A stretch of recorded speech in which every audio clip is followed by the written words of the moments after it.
L'Encyclopédie du monde de Michel Onfray. Première année, Cosmos. Aujourd'hui, les formes liquides du temps.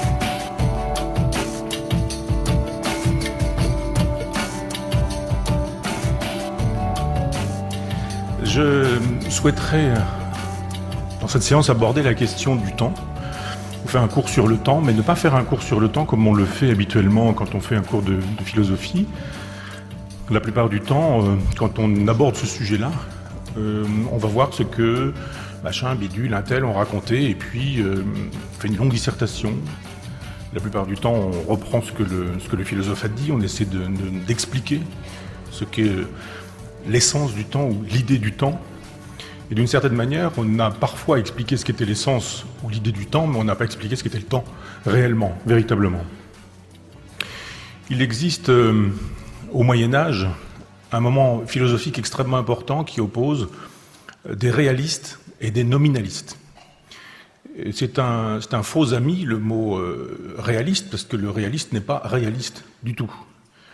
Le réaliste, c'est celui qui pense que les idées seules sont réelles.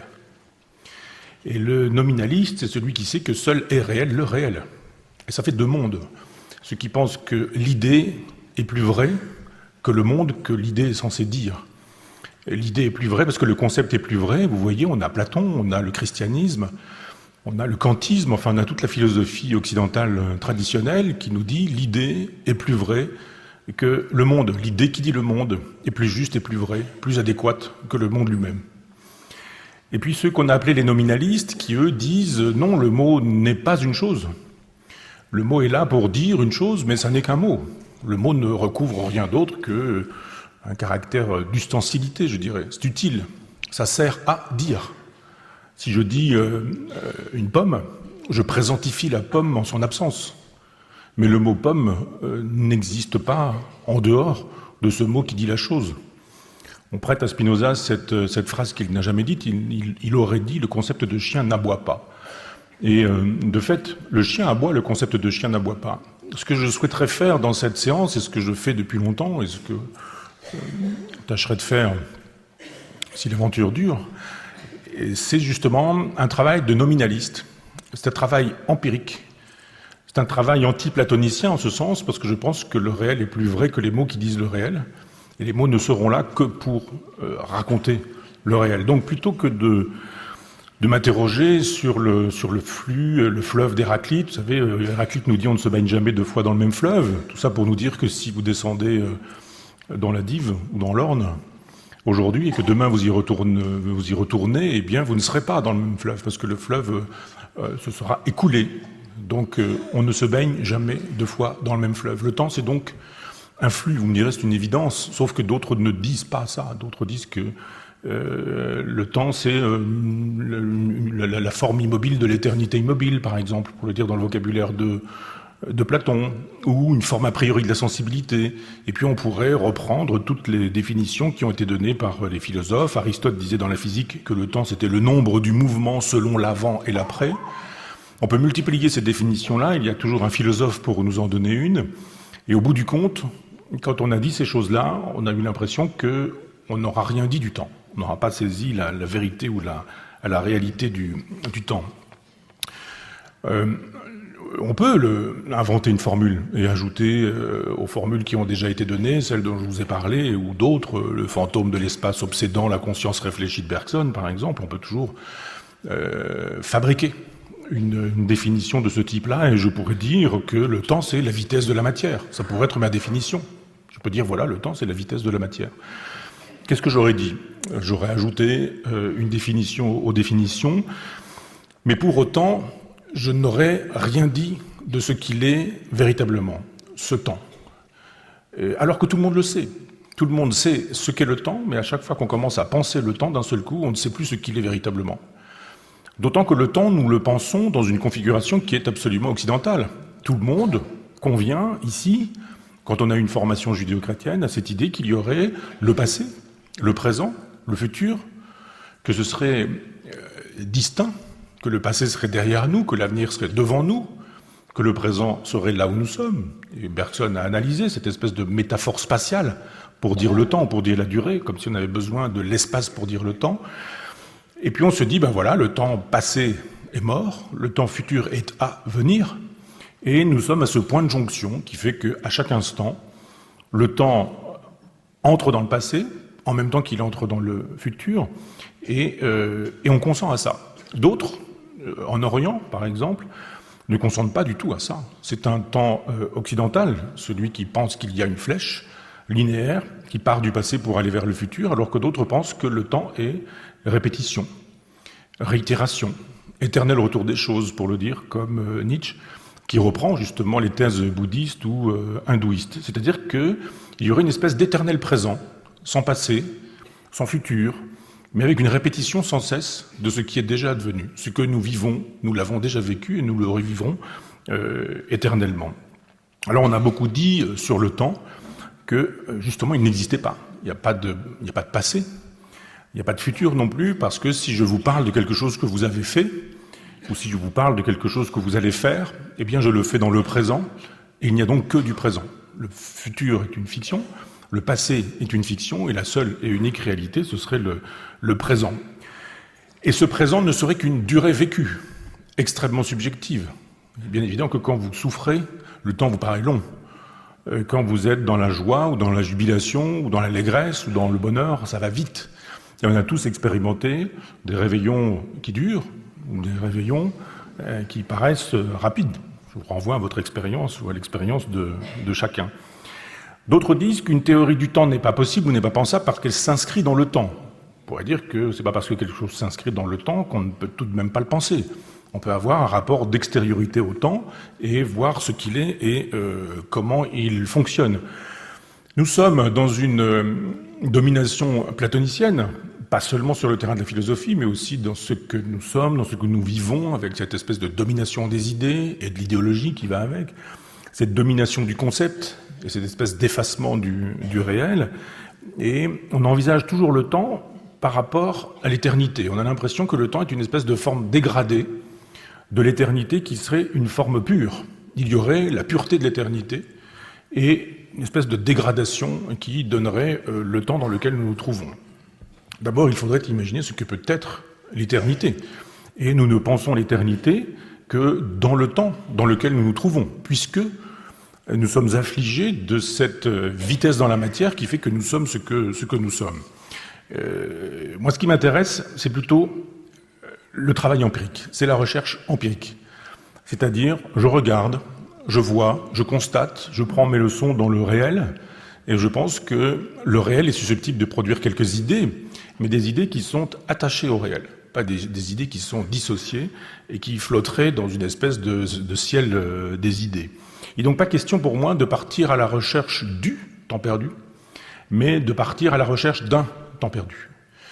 Vous savez que c'est le titre de l'ouvrage monumental de Marcel Proust, À la recherche du temps perdu, et c'est donc en bergsonien qu'il aborde les choses. Il y avait un professeur de philosophie qui s'appelait Alphonse Darlu, qui était d'ailleurs un bergsonien, et Proust connaissait bien la pensée de Bergson, mais donc ce que recherche Proust, c'est le temps perdu. Alors qu'il ne retrouve que des fragments, des morceaux de durée vécue, de subjectivité vécue, qu'il est capable de faire s'étendre. Il y a parfois de très longues, trop disent certains, pas moi, mais enfin de très longues descriptions de petits moments, de petites sensations, de petites émotions. La fameuse Madeleine, dont tout le monde a entendu parler, ou les cattleyas, par exemple, ces fameuses fleurs qui se trouvent dans le décolleté d'une belle femme, et il y a parfois 10 pages pour raconter l'émotion ou la sensation, la perception d'une durée vécue qui nous donne l'impression qu'on sera allé chercher le temps, mais qu'on n'aura retrouvé que des fragments de temps. Si j'ai l'intention d'être empirique, c'est aussi pas seulement parce que je voudrais parler du temps comme ça, dans l'absolu, mais parce que je voudrais raccrocher les wagons à la séance précédente ou aux séances précédentes qui m'ont fait vous raconter la mort de mon père et vous dire que c'était le moment qui avait rendu possible et l'écriture de Cosmos et la pensée qui va avec. Et comme je vous fais la proposition de cette pensée, il me faut vous remettre en perspective l'existence de mon père, et puis cette expérience empirique. Et on peut tout prendre pour penser le temps, n'importe quoi fait l'affaire. On peut très bien prendre cette bouteille d'eau et expliquer comment c'est du minéral fondu, je veux dire, une pierre fondue, et pas fondue, mais qu'une eau justement minérale, parce qu'elle a vécu un certain temps, et n'importe quel objet est susceptible de permettre l'abord empirique. J'ai choisi 1921, date de naissance de mon père, et tant qu'à faire, un champagne, un vin. On peut effectivement retrouver des choses, des objets, des œuvres, des littératures qui correspondent à cette période-là, à cette date-là, même très précisément, et je suis allé à la recherche de ce qui s'était fait, produit, en 1921. Il y a un concept allemand extrêmement intéressant qu'on appelle le Zeitgeist. Je ne vais pas faire le malin, je ne suis pas germaniste, mais c'est un mot extrêmement intéressant qui est fait sur une espèce d'assemblage de deux concepts, de Zeit, le temps, et Geist, l'esprit du temps. Et nous, on est obligé d'avoir cette expression pour dire ce concept allemand. Et je crois qu'il existe effectivement un esprit du temps. Et qu'il y a quelque chose de commun, qui me permettrait d'utiliser le concept de je ne sais quoi, qu'a popularisé Jean Kelevitch, même si Balthazar Gracian en est à l'origine. Il y a un je ne sais quoi qui est commun à ce qui se passe dans un même temps. Je m'intéresse ces temps-ci aux masques himalayens, par exemple, et je suis très étonné que des figurations de ces masques himalayens puissent être mis en relation avec des masques africains ou des masques qui peuvent se retrouver en Indonésie et qui sont construits par des gens qui s'ignorent, masques anciens bien sûr, et qui disent à peu près la même chose, qui disent des choses assez semblables.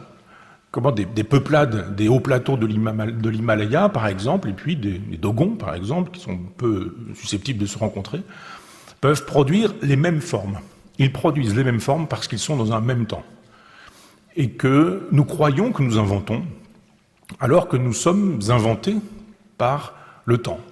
Le temps qui est un déplacement, le déplacement d'une durée, et qui fait que là où nous sommes, nous croyons que nous choisissons et nous sommes choisis. 1921, ce sont des œuvres qui marquent la fin d'un monde et qui marquent en même temps l'avènement d'un nouveau monde. On peut peut-être trouver ça un peu partout, je ne sais pas, on peut imaginer que je force le destin et que je vais choisir mes œuvres, par exemple, mais en philosophie, 1921, c'est la publication de Mars ou la guerre jugée, d'Alain. Mais c'est en même temps le Tractatus Logico-Philosophicus de Wittgenstein. Deux mondes.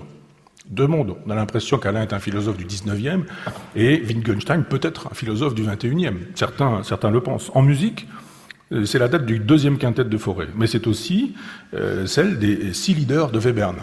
Deux mondes complètement différents. Webern, une ultra-modernité, et Fauré, quelque chose qui s'apparente encore au 19e siècle. En peinture, vous avez Vallotton, par exemple, Femme nue dormant au bord de l'eau, ou alors vous avez un ready-made de Marcel Duchamp.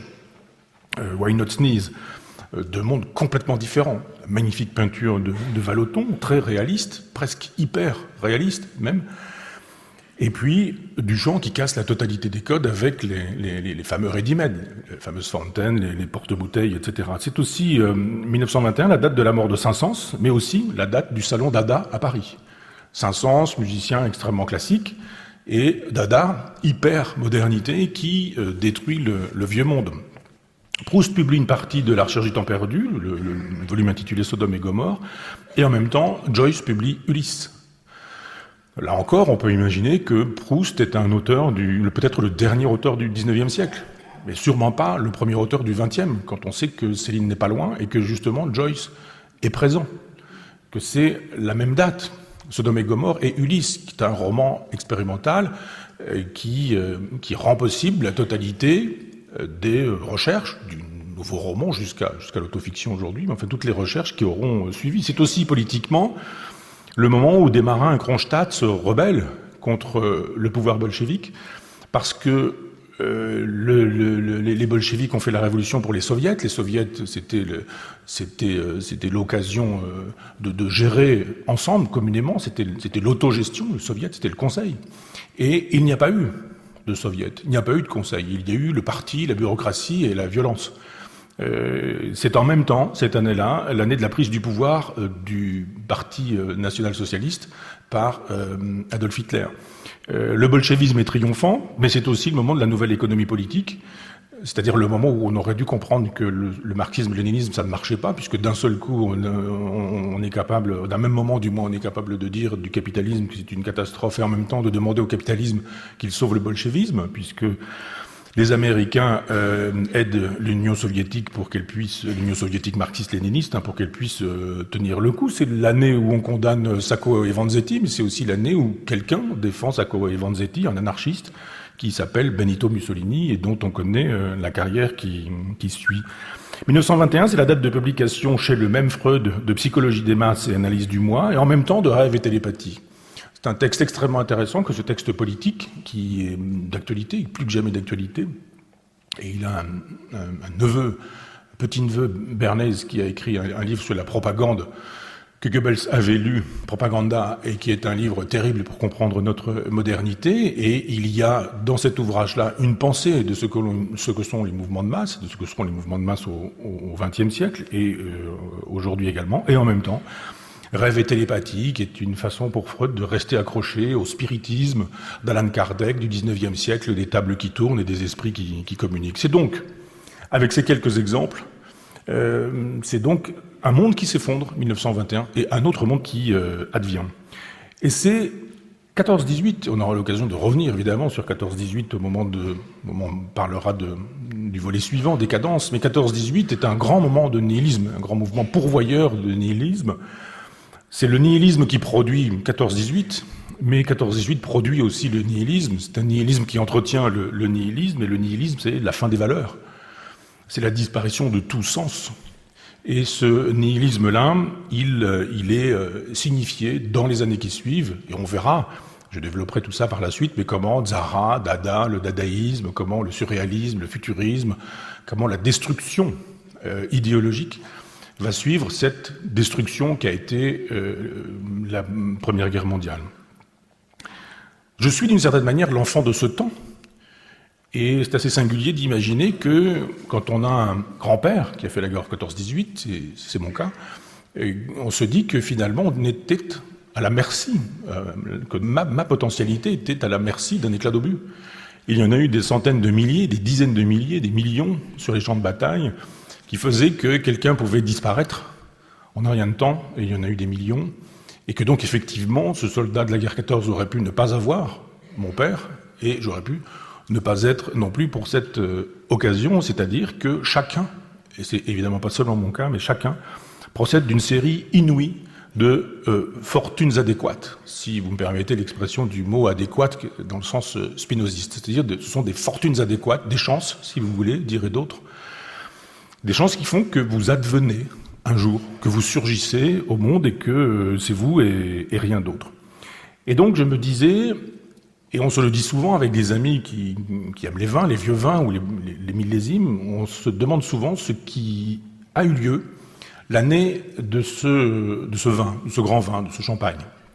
C'est de plus en plus difficile avec les vins d'aujourd'hui qui sont faits pour être bu rapidement, parce que jadis, on utilisait la grappe, enfin, on utilisait la grappe dans sa totalité, et qu'il fallait que le bois fonde dans la bouteille, et on avait des vins extrêmement tanniques, et il fallait attendre un certain temps pour que les tanins soient fondus. Aujourd'hui, les tanins n'existent plus de la même manière, et les vins sont faits pour être bu dans les 3 ou 4 années qui suivent, donc ils ne vieillissent plus. Nous sommes dans un autre rapport au temps, et puis jadis, les caves étaient patrimoniales. On achetait une cave et puis on la transmettait à ses enfants, et les enfants continuaient à nourrir cette cave, et puis les petits-enfants héritaient de cette cave, etc. Il y avait une tradition familiale, les vins du grand-père, les vins du père, etc.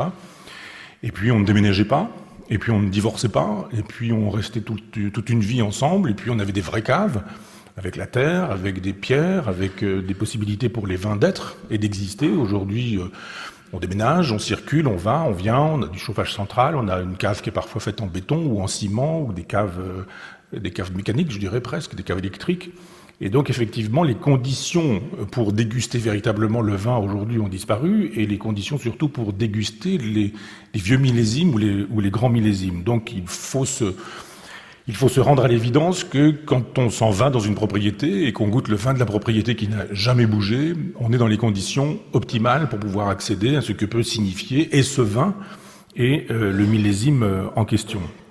Je me retrouve donc avec quelques amis, et grâce leur soit rendu, Michel Guillard, qui est le créateur de l'Amateur de Bordeaux avec Jean-Paul Kaufmann, Denis Mola, mon ami libraire, et quelques autres amis dont je veux taire le nom, qui se retrouvent avec moi en 2012 dans l'est de la France, il y a de la neige, et on visite les kilomètres de caves de Champagne sur lesquels il y a des graffitis qui sont extrêmement émouvants, puisque il y a eu une vie souterraine en Champagne, avec les guerres, avec les gens qui ont travaillé aussi, les gens qui ont travaillé une vie entière dans ces caves de Champagne, et un peu comme des espèces de peintures rupestres, il y a l'histoire de l'humanité, l'histoire générale, la grande histoire, puis la petite histoire, qui se trouve racontée dans ces caves-là, où le temps fait la loi.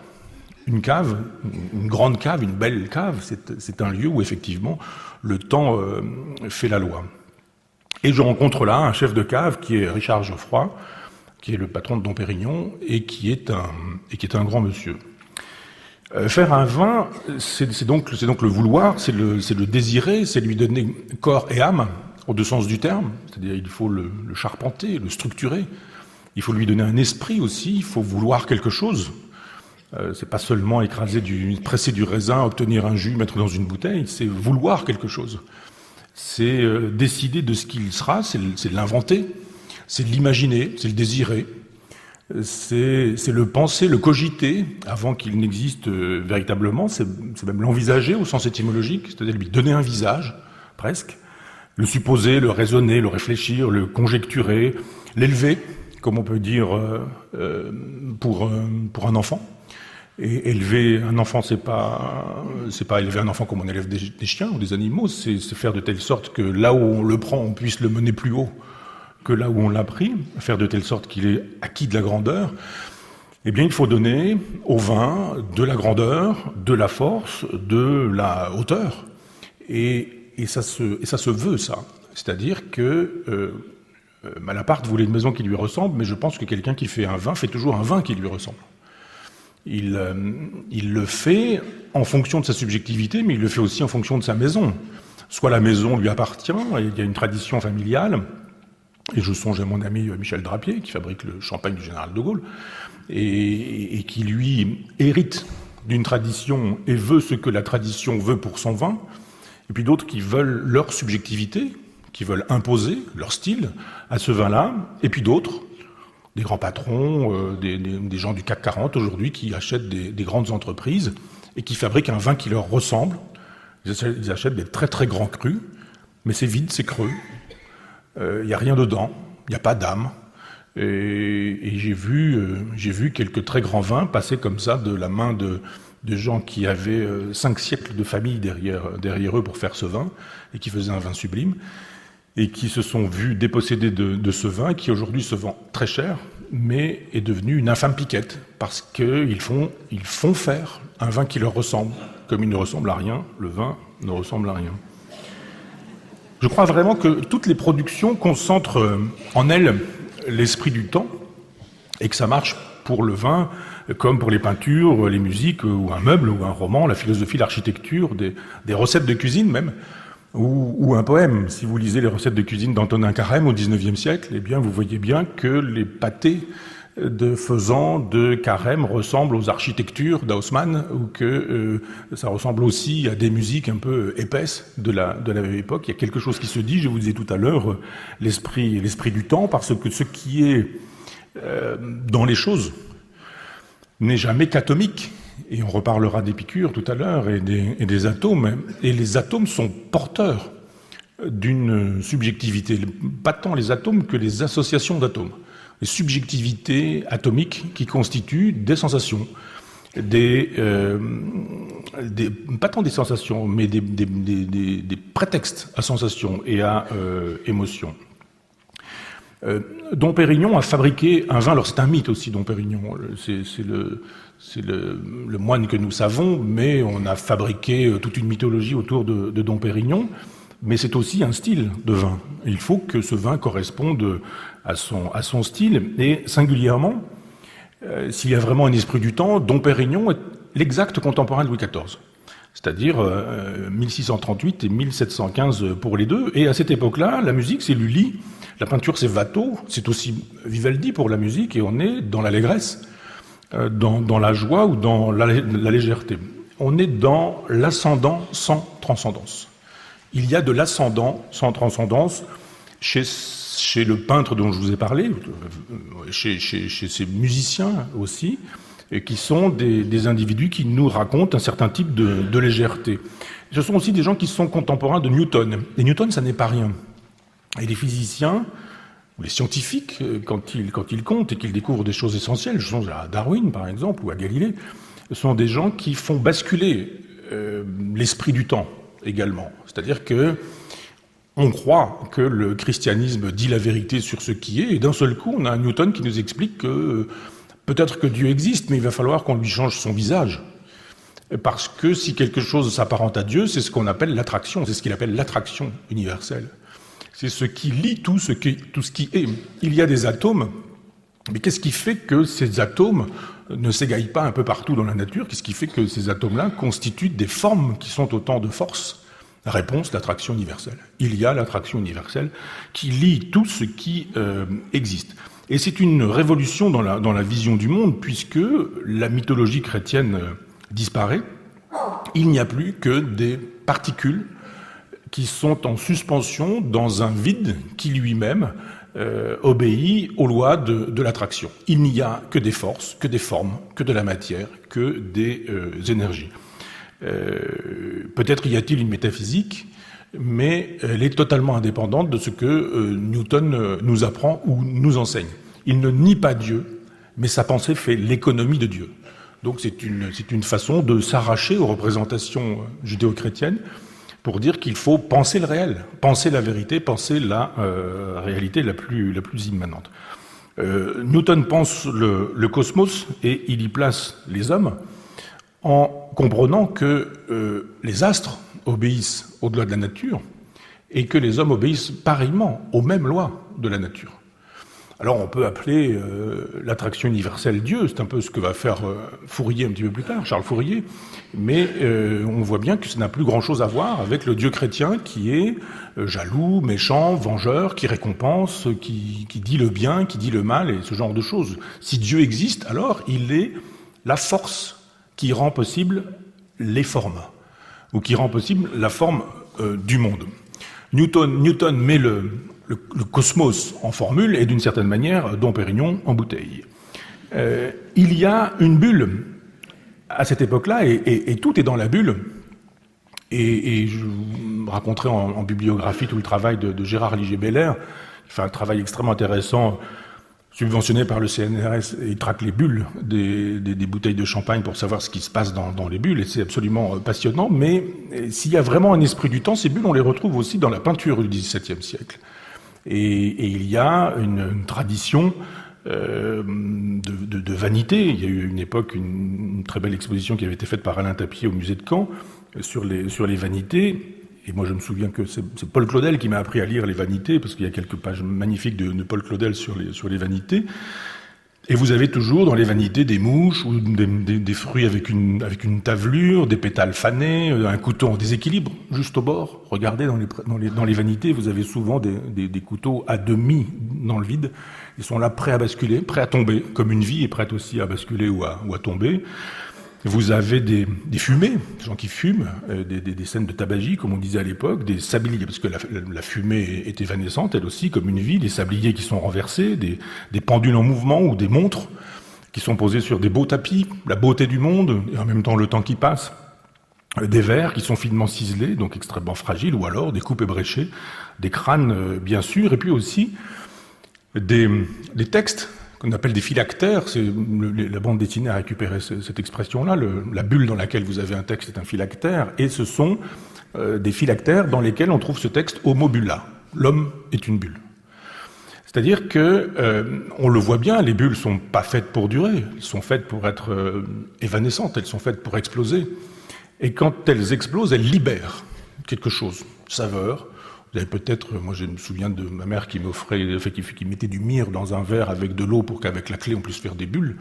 Et il y avait des couleurs chatoyantes sur ces bulles, et d'un seul coup ça explosait, et il y avait toujours l'odeur du myrrhe en question, mais à chaque fois qu'une bulle explose, elle libère des flaveurs, des saveurs, des odeurs ou des parfums. Le champagne, c'est exactement la même chose. Le mystère du champagne, c'est effectivement le mystère d'une bulle qui concentre justement les temps dont nous parlons. Il y a des peintres qui ont peint ces choses-là, hein. Simon Luticuis, par exemple, Hendrik Andriessen, Simon Renard de Saint-André ou Karel Dujardin. J'ai noté les noms parce que je ne les ai pas en tête, mais on les voit dans les peintures flamandes. Ces gens qui nous racontent que la vie est brève, qu'elle est courte, que Homo bulla, l'homme est une bulle, et qu'il faudrait que nous le sachions. De sorte que une coupe de champagne ou une flûte, ça dépend. On dit de la coupe de champagne qu'elle a été modelée sur le sein de la Pompadour. Je ne sais pas sur quoi aurait été modelée la flûte. On n'en dit rien, mais enfin, d'aucuns disent que effectivement c'est pas la flûte, c'est la flûte qu'il faut boire en fait, qu'il faut utiliser. Il faut plutôt utiliser un verre à dégustation, parce que le champagne est un vin. Et il y a dans ce verre de champagne l'occasion d'une leçon de vanité. Comme c'est un vin de fête, la plupart du temps, on fête la fête et on n'est plus à la fête qu'au vin qu'on boit. Et dans ces cas-là, on fête le bébé qui vient d'arriver, l'an passé ou l'an nouveau, on fête le plaisir d'être ensemble, on fête, je sais pas quoi, un permis de conduire. Et on est au plaisir d'être ensemble, et ce plaisir d'être ensemble fait qu'on regarde les autres, on regarde autour de soi, mais rarement dans le verre et dans ce qui se passe dans le verre. On met rarement son nez dans le verre pour savoir ce que le champagne nous raconte. Il y a beaucoup de mauvais champagne, et si le champagne est mauvais, il vous raconte rien du tout. C'est la même chose qu'un Perrier, si vous voulez, en moins bon. Si un champagne est grand, il a un nez, et ce nez nous raconte aussi quelque chose. Donc il y a une leçon de vanité qui se trouve dite, Homo bulla, ça ne va pas durer, profitez-en, et une leçon plus générale sur des temps. Le vin, tous les vins gardent en mémoire le temps général et le temps particulier. J'appelle le temps général le temps de l'histoire et le temps particulier le temps de chaque subjectivité ou de chaque individualité. On se retrouve donc avec ses amis à ouvrir quelques grands flacons, et Michel Guillard est stomatologue en dehors de ses immenses compétences en œnologie, et Michel a toujours des chiffres à nous donner, et il nous parle de la bouche, des récepteurs et ce genre de choses, et je lui dis souvent que ce ne sont pas les gynécologues qui sont les mieux placés pour nous parler d'amour, et que c'est la même chose, c'est pas forcément le stomatologue qui nous dit les meilleures choses pour que nous puissions goûter. Et pourtant, il nous dit ce jour-là des choses extrêmement intéressantes. Il nous dit qu'il y a 200 000 connexions nerveuses pour la somesthésie. La somesthésie est un sens dont on ne parle pas beaucoup, et c'est le sens de la sensibilité du corps. C'est ce qui gère notre présence au monde, si vous voulez. C'est-à-dire que quand vous rentrez dans une pièce chaude alors qu'il fait froid dehors, eh bien, il y a en vous tout un système qui va faire de telle sorte que votre corps va prendre en considération les changements de température, et donc les modalités de votre présence au monde sont gérées par ce sens qui est, ou par cette sensation qui est la somesthésie. 200 000 connexions, nous dit Michel. 100 000 pour l'audition, 50 000 pour l'olfaction et 10 000 pour le goût. C'est-à-dire que l'hominisation a produit un effet tout à fait particulier, c'est-à-dire que tout est fait, ou tout dans l'humanité a fait que nous sommes devenus des gens qui savent voir, mais qui ne savent plus sentir. Il y a des analyses intéressantes de Freud sur ce sujet-là, qui nous dit que les hommes ont été des quadrupèdes qui sentaient, avant que d'être hommes, nous étions des quadrupèdes qui sentions, et on avait du flair. Et on entendait bien, mais on voyait mal. Et il y a eu un moment donné où l'hominisation a fait que le quadrupède est devenu bipède. Il a donc libéré les bras. Il a donc pu devenir un homo faber, un homme qui a fabriqué. Et en même temps, il a été obligé de lever la tête, ce qui a rendu possible le cerveau. C'est une lecture, c'est une lecture assez 19e, mais elle est intéressante. Et à partir de ce moment-là, nous avons gagné avec le sens de la vision, mais nous avons perdu avec le sens de l'olfaction. avec les sens de l'audition. On entend moins bien, on sent moins bien, mais on voit beaucoup mieux. De sorte que quand nous goûtons un vin, eh bien, nous sommes plus informés par ce que nous voyons que par ce que nous allons goûter réellement. Nous sommes trahis par nos sens. Les yeux font l'essentiel du travail, et cette hominisation, le processus d'hominisation a fait que nous sommes détachés du réel concret pour jouir, pour apprécier en fait les images que nous nous faisons de ce réel-là. Et voyez comment nous retrouvons l'opposition entre les réalistes et les nominalistes. Ceux qui ont cru effectivement que le monde ne servait qu'à produire des idées qui étaient plus vraies que le monde ont gagné, de sorte que quand nous goûtons un vin, la plupart du temps, on est loin de la réalité nominaliste de ce vin, et on arrive avec des préjugés, avec des a priori culturels. Vous savez ce qu'on vous sert. C'est un vin blanc, c'est un vin rouge. Vous voyez la forme de la bouteille, vous savez si c'est un Bourgogne ou si c'est un Bordeaux. On vous a expliqué que les Bordeaux sont plus souples, sont plus légers, que les Bourgognes sont plus violents, sont plus puissants, et que certains vont... les gibiers, par exemple, vont bien avec le Bourgogne, etc. Et votre éducation fait que dès que vous voyez la bouteille, dès que vous voyez la couleur, dès que vous voyez la forme de la bouteille, donc... Dès qu'on vous explique que vous êtes en train de boire un Gevrey-Chambertin plutôt qu'un Margaux, eh bien, vous avez déjà un savoir qui va s'interposer entre vous et ce que vous allez goûter. C'est-à-dire que si on vous sert un Bourgogne à partir d'une bouteille de Bordeaux, c'est-à-dire si on a transvasé du Bordeaux dans du Bourgogne ou du Bourgogne dans du Bordeaux, et qu'on vous verse le vin, vous allez parler l'étiquette plutôt que ce qu'il y aura dans la bouteille. Vous avez une culture qui vous empêche de saisir la réalité du monde, et ça marche pour le vin comme pour beaucoup d'autres choses. Alors Richard Geoffroy, qui est donc le patron, qui lui est extrêmement silencieux, donne la parole à son maître de chai, qui est Benoît Guèze. Il se fait que je découvre à cette occasion que Benoît Guèze est originaire de Caen, et que j'ai eu l'un de ses frères comme élève quand j'étais prof de philo dans un lycée technique à Caen. Et donc on venait pour un champagne 1921, ce sont des flacons patrimoniaux. Il y en a très peu, quelques-uns qui sont là ont été rachetés dans des collections américaines, et donc il en reste 4 ou 5. Et donc nous sommes convenus ce jour-là de déguster des Moët & Chandon 21 plutôt que des Dom Pérignon. Et en fait, une dégustation m'a été proposée qui était une autobiographie. Et Benoît, qui savait 2 ou 3 choses dans ma vie, enfin des choses qui sont un petit peu publiques, m'a dit qu'on allait commencer par un 2006, création de l'Université populaire du Goût à Argentan, puis 2002, création de l'Université populaire de Caen, 1983, mon entrée dans l'éducation nationale, 1959, mon année de naissance, et enfin 1921, l'année de naissance de mon père. Je vais vous passer les détails, j'ai pris des notes, je vais vous passer les détails des fiches que chacun a pu prendre, mais je voudrais que ce soit l'occasion, cette dégustation, d'une leçon d'ontologie concrète. J'ai eu l'occasion de dire ce qu'était l'ontologie à plusieurs reprises, mais je le redis, je parlais tout à l'heure de la pomme. Il n'y a pas de pomme sur cette table, il n'y a pas de visible, mais si je vous parle d'une pomme, vous avez l'idée de la pomme, eh bien quiconque a le souci des idées, ce souci de l'idée, c'est-à-dire l'objet sans sa forme, sans sa couleur, sans son, etc., s'occupe donc d'ontologie. Eh bien, l'ontologie, elle est la plupart du temps faite pour penser des idées. Moi, ce que je propose, c'est une ontologie matérialiste, c'est le sous-titre de Cosmos, et c'est d'ontologie matérialiste, c'est-à-dire une proposition de l'être des choses en tant que ces choses sont réelles et concrètes, et pas idéales ou idéalisées ou conceptuelles. Cette séance, je voudrais la construire sur 3 temps, puisque je suis un occidental, et que je souscris moi aussi au passé, au présent et au futur. Donc, un premier temps qui est le passé du vin, et qui va de ses conditions de possibilité à son être, c'est-à-dire qu'est-ce qui va rendre possible un jour ce vin, et qu'est-ce qui fait qu'un jour il est.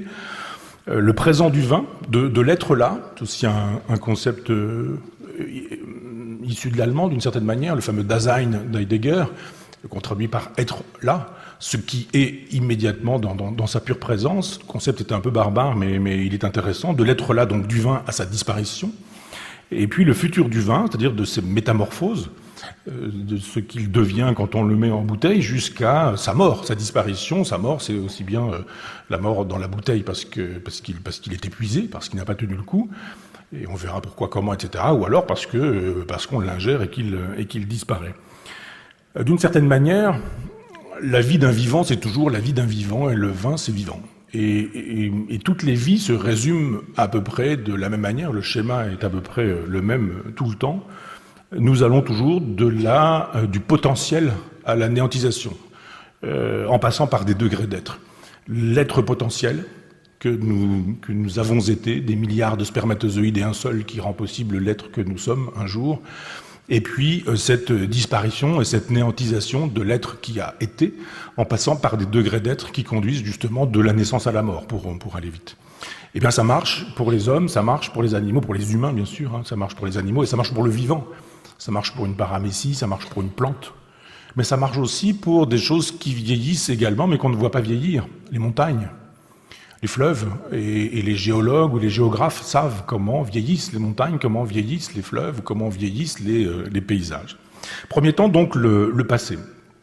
Il y a dans le vin, évidemment, un passé géologique. Et on a fait de la géologie en classe, tous plus ou moins. Et c'est pas forcément passionnant d'apprendre la géologie quand on apprend juste des périodes jurassiques, crétacées ou ce genre de choses, ou des noms un peu barbares, parce qu'on parle de millions d'années, on voit pas ce qui distingue 100 millions d'années de 500 millions d'années, et la géologie est une discipline qui supposerait que nous puissions nous déplacer facilement mentalement dans le temps et dans l'espace, et c'est rarement le cas au moment où on s'occupe véritablement de géologie. Or, la géologie est passionnante. J'ai coutume de dire que la géologie rend possible la géographie, qui rend possible l'histoire, qui rend possible ensuite la philosophie, parce que on ne pense pas de la même manière sur le granit ou sur le calcaire, pour aller vite. Mais il faudrait développer. Il y a une formation de la nature, il y a des sols et des sous-sols qui ont été formés aussi et qui ont eux aussi obéi à des temps. Et ces temps sont concentrés dans le vin que nous buvons. Il y a eu des roches volcaniques qui se sont constituées après le refroidissement, et ça donne du granit. Et là où il y a du granit, le vin n'est pas le même que là où il y a du calcaire. Il y a eu des roches sédimentaires qui, elles, se sont produites avec les dépôts de fossiles. Il y a eu la mer, la mer a disparu, les animaux dans la mer se sont décomposés, ont constitué des dépôts de fossiles qui eux-mêmes ont subi l'érosion ensuite avec le temps et avec le vent. Et là, on a du calcaire, du grès, du galet, les argiles, les marnes et les graves, et puis les roches métamorphiques qui, elles, ont été structurées par la pression sur ces deux types de roches. Il y a eu des pressions terribles qui ont généré les schistes ou les gneiss. Eh bien, quand on boit un vin, et on le sait, on boit ce temps géologique. On boit ce temps de la pierre, on boit les atomes de la pierre. Et si vous goûtez à la Crema Christi, par exemple, qui est élaborée sur les pentes de l'Etna, eh bien, vous aurez le goût du volcan dans la bouche quand vous aurez goûté ces vins-là, ou quand vous aurez goûté d'autres vins, des sauternes, par exemple, ou des barsacs, ou des vins liquoreux de Hongrie, le Tokaj par exemple, eh bien vous aurez la fameuse pourriture noble que vous retrouverez dans la bouche comme un goût de champignon qui sera là présent aussi parce que les vins concentrent les temps qui les ont rendus possibles. Il y a donc un passé de la terre aussi, et la terre, ce sont les forêts primitives qui sont arrivées ensuite et qui se sont trouvées fondues sur elles-mêmes, qui se sont effondrées sur elles-mêmes, et il y a eu une stratification de cadavres d'animaux pendant des siècles, de pourrissement des feuilles, saison après saison, et ce pendant des millions d'années, les déjections des animaux, les fouissements de milliards de lombrics pendant des temps immémoriaux, et tout ça constitue un humus. Et j'ai eu la chance d'être il y a quelque temps dans la forêt amazonienne, et vous avez l'odeur de la forêt amazonienne qui est l'odeur de la perpétuelle décomposition qui rend possible la vie, ce parfum de début d'humanité qu'on peut sentir dans la forêt amazonienne. Il y a eu évidemment les inondations sans fin, les déluges. Et il n'y a pas par hasard l'épopée de Gilgamesh ou le déluge de Noé dans l'Ancien Testament. Les hommes ont gardé la mémoire de ces temps où la pluie était permanente. Il y a eu les réchauffements, il y a eu les glaciations, enfin toutes ces choses qui ont cassé des atomes, qui ont brisé des atomes, qui les ont associés, dissociés, composés, décomposés, recomposés pour fabriquer une matière noble. Vous avez le sous-sol, là vous avez le sol qui est lui aussi vivant. Et vous avez donc des terres argileuses, calcaires, humifères, sableuses, des mélanges de toutes ces terres-là, et puis les petites bestioles qui se sont trouvées mortes et qui se sont décomposées. On voit ça quand on regarde la géologie du Champagne, toutes ces petites bestioles qu'on trouve dans le calcaire et qui sont, comme on dit, hydrophiles, elles aiment l'eau. Et donc, évidemment, quand vous fabriquez du vin, qu'il y ait ou qu'il n'y ait pas du vin, ça ne va pas fabriquer le même vin. Si vous avez des vins d'Afrique du Sud ou d'Afrique du Nord, très alcooleux, très forts et très puissants parce qu'il y a beaucoup de soleil et peu d'eau, ce ne sera pas du tout la même chose que quand vous trouverez dans un endroit où il y aura effectivement des eaux qui sont conservées par des pierres qui, elles, sont poreuses. Boire un vin, c'est donc aussi avaler les atomes de la Terre, avaler les atomes également des pierres. On ingère toutes ces choses-là. Et si vous avez des goûts de pierre à fusil dans certains vins, c'est pas par hasard. Il y a le passé aussi du paysage. Et les paysages sont bien sûr des paysages naturels, mais ils ont été aussi fabriqués par les hommes. Il y a peu de paysages qui soient vraiment des paysages indemnes de la main des hommes. Et on voit bien comment dans les paysages de Champagne, qui ont été récemment classés au patrimoine mondial de l'UNESCO, et grâce en partie au travail de Michel Guillard, mon ami Michel Guillard dont je vous parlais tout à l'heure, et ces paysages, eh bien, ils sont plus ou moins exposés au vent, au soleil, donc à l'ensoleillement, à la pluie, et on sait très bien, les paysans le savent, maintenant les jeunes techniciens ont des logiciels qui ont intégré toutes ces données-là, mais au nez, à l'œil, les anciens savaient à quoi ressemblait la parcelle, comment elle allait réagir à l'arrivée de l'automne, comment elle fonctionnait au printemps, comment elle réagissait en plein été quand il y avait des gros cagnats, est-ce que ça produisait comme effet sur les raisins. Nous venons, nous aussi, de cette terre primitive, de cette eau primitive, et il faut faire tout le travail de généalogie de la pierre, mais en même temps c'est une généalogie de l'humain. On sait depuis Darwin qu'un certain type de singe a évolué pour donner les hommes que nous sommes, ou les humains que nous sommes, mais il y a à l'évidence une progression très en amont qui fait que nous sortons de ce chaos primitif et de cette eau primitive pour avoir été d'abord des créatures marines, puis devenir des créatures amphibiennes, puis devenir des créatures franchement terrestres, et puis devenir les humains que nous sommes. Et cette évolution, elle est visible dans les terres, dans les sols, dans les sous-sols et dans les terres qui rendent possible les vins dont nous parlons. Il y a le passé climatique, bien sûr, et on le sait très bien, Emmanuel Leroy-Ladurie a travaillé sur des archives de ce type-là. Les paysans, premier sens du terme, c'est-à-dire les paganus, les païens, ceux qui connaissent la nature, ceux qui savent comment fonctionne la nature, prenaient des notes. Et quand ça n'était pas par écrit, c'était mental. Ils savaient comment les climats avaient fonctionné, comment ils avaient évolué. Et encore aujourd'hui, vous avez des maîtres de chai ou des chefs de cave qui sont capables de vous parler du temps qu'il faisait le 4 juillet il y a 25 ans, et le temps qu'il a fait le 6 juillet, quelques jours plus tard, et qui ont conservé une mémoire absolument intacte de ce temps, pour le coup, climatologique. Boire, c'est ça aussi, c'est-à-dire retrouver des années sèches, retrouver des années humides, retrouver des années gorgées d'eau, retrouver des années pleines de soleil, ou retrouver des années où il y a eu de la neige ou toute chose qui relève du climat. Il y a évidemment dans le vin également un passé que j'appelle virgilien, parce que les hommes sont entrés en relation avec toutes ces choses-là. Ils ont domestiqué la pierre, la terre, parfois le vent, en plantant dans des endroits ou en plantant des haies qui empêchaient des vents coulis ou des passages de vent, plantant des arbres. Et ils domestiquent également le cep ou la grappe, et c'est tout le travail des paysans. C'est en fait le temps des planteurs, des arroseurs, des sarcleurs, des bineurs, des greffeurs, des tailleurs, des vignerons, des viticulteurs, c'est-à-dire c'est le génie des hommes qui se trouve concentré dans les plantes que nous avons sous les yeux quand nous sommes dans une vigne, quand nous sommes dans un vignoble. Tous ces gens qui travaillent, un peu moins maintenant parce que ce sont souvent des saisonniers, mais tous ces gens qui ont par exemple passé leur vie dans les vignobles, j'en ai connu il y a une vingtaine d'années dans le Bordelais, des très anciens qui sont souvent des taiseux. Et ce sont les gens du temps artisanal, les gens qui taillent, qui lient, qui relèvent, qui palissent, qui ébourgeonnent, qui rognent et qui soignent la vigne. Ce sont des gens qui sont presque devenus eux-mêmes vignes. Ils ont des mains comme des ceps de vigne et ils sont en relation directe avec ce temps-là. C'est donc aussi le temps du travail des hommes qu'on ingère quand on boit un vin. C'est le travail de l'intelligence des hommes, parce que quand les raisins ont été plantés ici et pas ailleurs, quand ils ont été récoltés et vendangés à cette époque-là et pas à une autre époque, eh bien il faut les assembler. Il y a parfois du monocépage, et les Américains font ça souvent, des chardonnays, des sauvignons, des merlots. C'est donc un cépage, mais ils ont chacun leurs qualités, leurs défauts.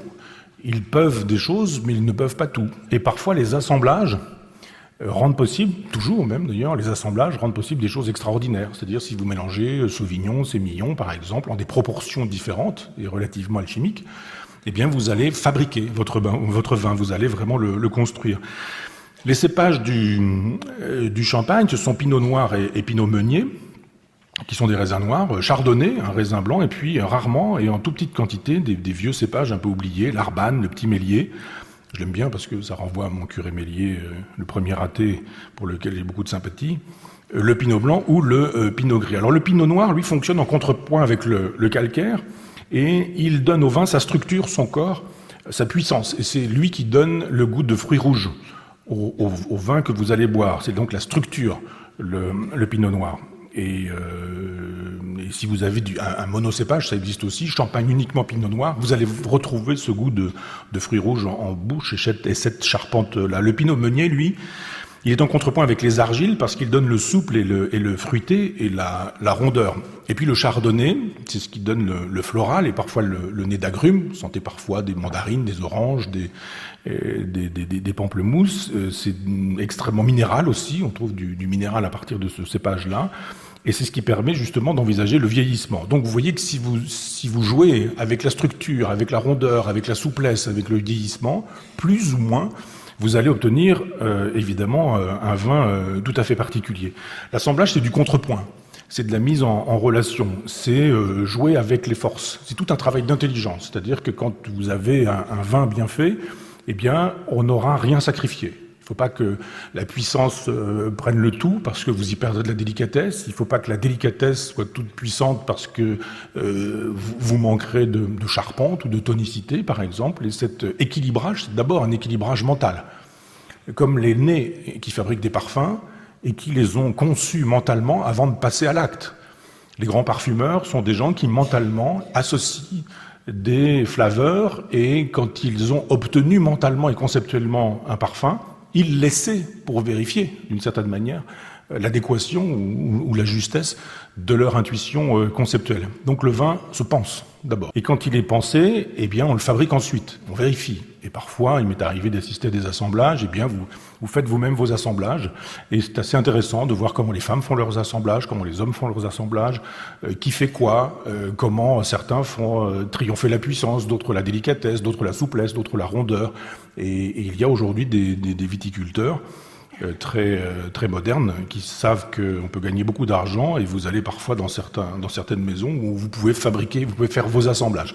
Cette occasion, c'est-à-dire que chacun, et c'est évidemment pas seulement mon cas, mais chacun procède d'une série inouïe de fortunes adéquates, si vous me permettez l'expression du mot adéquate dans le sens spinoziste. C'est-à-dire ce sont des fortunes adéquates, des chances, si vous voulez, diraient d'autres, des chances qui font que vous advenez un jour, que vous surgissez au monde et que c'est vous et rien d'autre.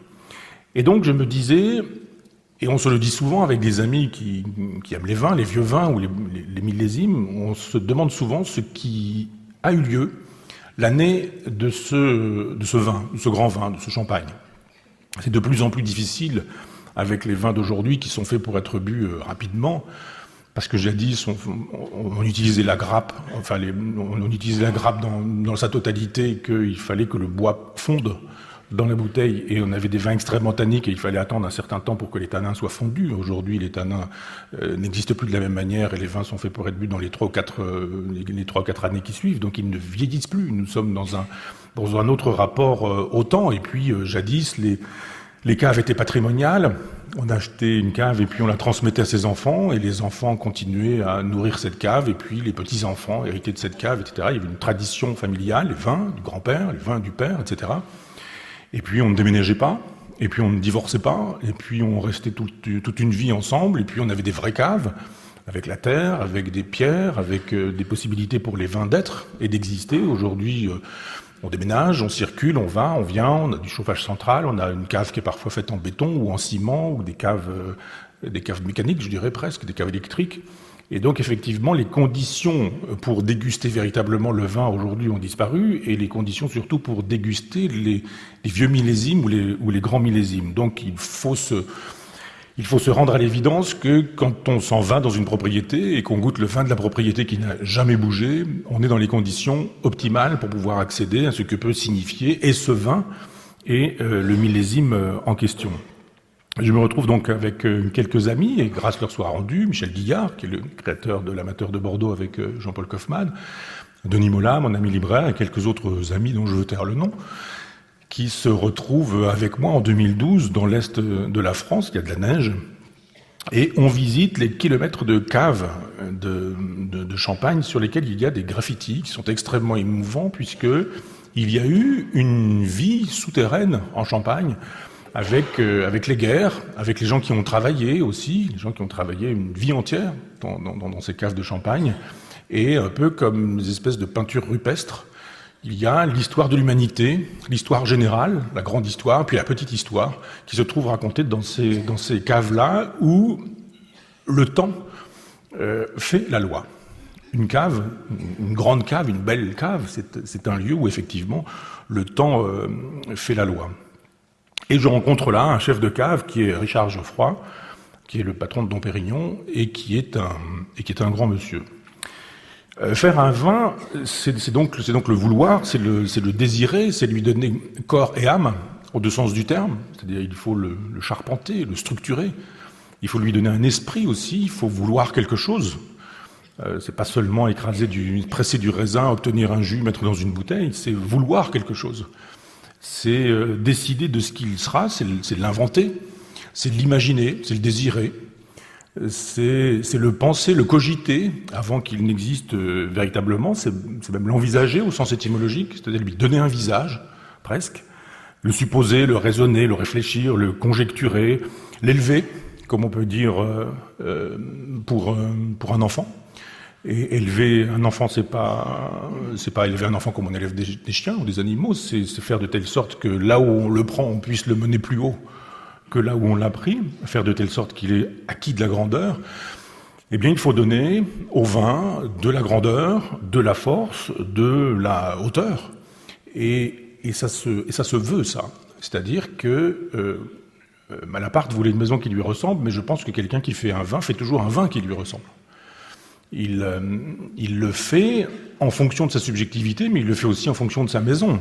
Soit la maison lui appartient, et il y a une tradition familiale, et je songe à mon ami Michel Drapier, qui fabrique le champagne du général de Gaulle, et qui lui hérite d'une tradition et veut ce que la tradition veut pour son vin, et puis d'autres qui veulent leur subjectivité, qui veulent imposer leur style à ce vin-là, et puis d'autres, des grands patrons, des gens du CAC 40 aujourd'hui qui achètent des grandes entreprises et qui fabriquent un vin qui leur ressemble.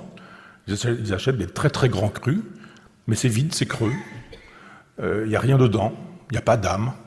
Et j'ai vu quelques très grands vins passer comme ça de la main de gens qui avaient 5 siècles de famille derrière eux pour faire ce vin et qui faisaient un vin sublime, et qui se sont vus dépossédés de ce vin qui aujourd'hui se vend très cher, mais est devenu une infâme piquette, parce qu'ils font faire un vin qui leur ressemble. Comme il ne ressemble à rien, le vin ne ressemble à rien. Je crois vraiment que toutes les productions concentrent en elles l'esprit du temps, et que ça marche pour le vin, comme pour les peintures, les musiques, ou un meuble, ou un roman, la philosophie, l'architecture, des recettes de cuisine même, ou un poème. Si vous lisez les recettes de cuisine d'Antonin Carême au XIXe siècle, eh bien, vous voyez bien que les pâtés de Faisan, de Carême ressemblent aux architectures d'Haussmann, ou que ça ressemble aussi à des musiques un peu épaisses de la même époque. Il y a quelque chose qui se dit, je vous disais tout à l'heure, l'esprit du temps, parce que ce qui est dans les choses n'est jamais qu'atomique. Et on reparlera d'Épicure tout à l'heure et des atomes. Et les atomes sont porteurs d'une subjectivité, pas tant les atomes que les associations d'atomes, les subjectivités atomiques qui constituent des sensations, pas tant des sensations, mais des prétextes à sensations et à émotions.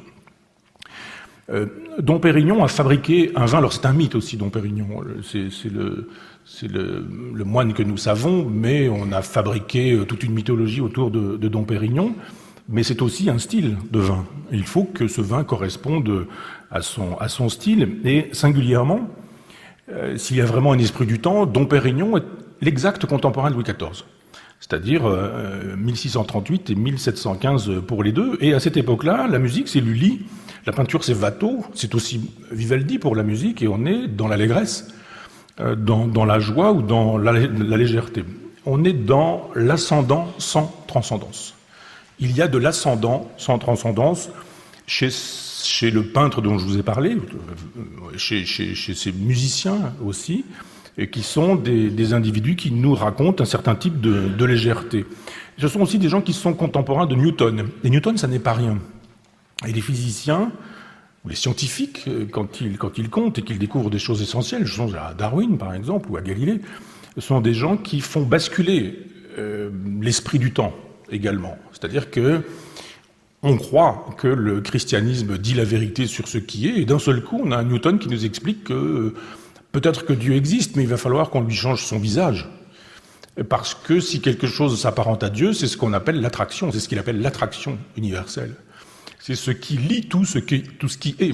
Il y a des atomes, mais qu'est-ce qui fait que ces atomes ne s'égaillent pas un peu partout dans la nature? Qu'est-ce qui fait que ces atomes-là constituent des formes qui sont autant de force?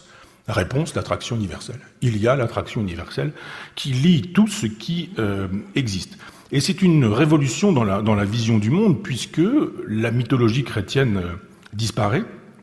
Il n'y a plus que des particules qui sont en suspension dans un vide qui lui-même obéit aux lois de l'attraction. Il n'y a que des forces, que des formes, que de la matière, que des énergies. Peut-être y a-t-il une métaphysique, mais elle est totalement indépendante de ce trop, disent certains, pas moi, mais enfin de très longues descriptions de petits moments, de petites sensations, de petites émotions. La fameuse Madeleine, dont tout le monde a entendu parler, ou les cattleyas, par exemple, ces fameuses fleurs qui se trouvent dans le décolleté d'une belle femme, et il y a parfois 10 pages pour raconter l'émotion ou la sensation, la perception d'une durée vécue qui nous donne l'impression qu'on sera allé chercher le temps, mais qu'on n'aura retrouvé que des fragments de temps. Si j'ai l'intention d'être empirique, c'est aussi pas seulement parce que je voudrais parler du temps comme ça, dans l'absolu, mais parce que je voudrais raccrocher les wagons à la séance précédente ou aux séances précédentes qui m'ont fait vous raconter la mort de mon père et vous dire que c'était le moment qui avait rendu possible et l'écriture de Cosmos et la pensée qui va avec. Et comme je vous fais la proposition de cette pensée, il me faut vous remettre en perspective l'existence de mon père et puis cette expérience empirique.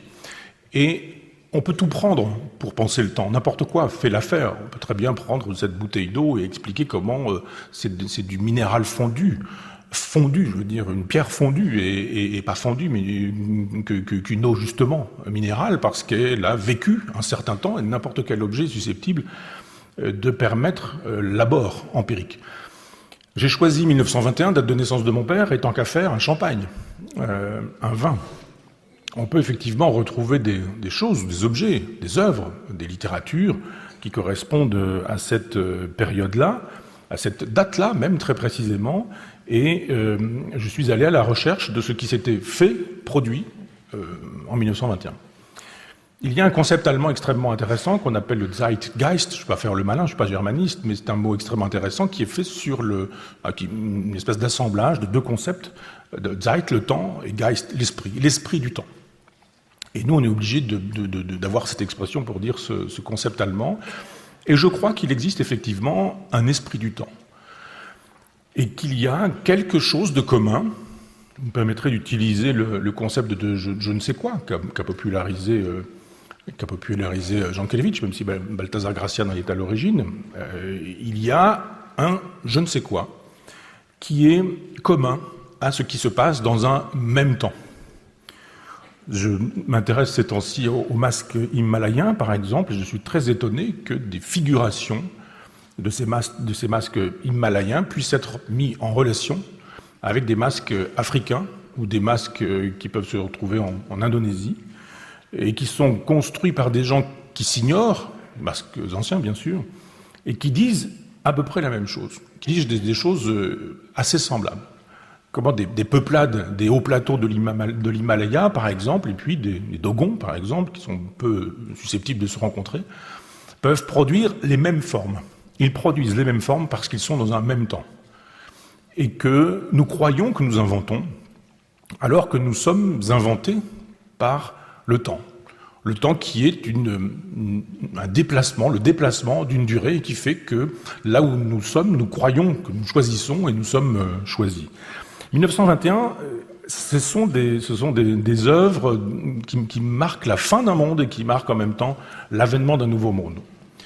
On peut peut-être trouver ça un peu partout, je ne sais pas, on peut imaginer que je force le destin et que je vais choisir mes œuvres, par exemple, mais en philosophie, 1921, c'est la publication de Mars ou la guerre jugée, d'Alain. Mais c'est en même temps le Tractatus Logico-Philosophicus de Wittgenstein. Deux mondes.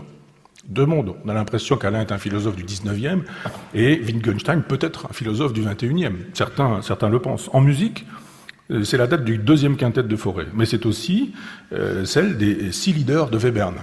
Deux mondes complètement différents. Webern, une ultra-modernité, et Fauré, quelque chose qui s'apparente encore au 19e siècle. En peinture, vous avez Vallotton, par exemple, Femme nue dormant au bord de l'eau, ou alors vous avez un ready-made de Marcel Duchamp. Why Not Sneeze, deux mondes complètement différents. La magnifique peinture de Vallotton, très réaliste, presque hyper réaliste même.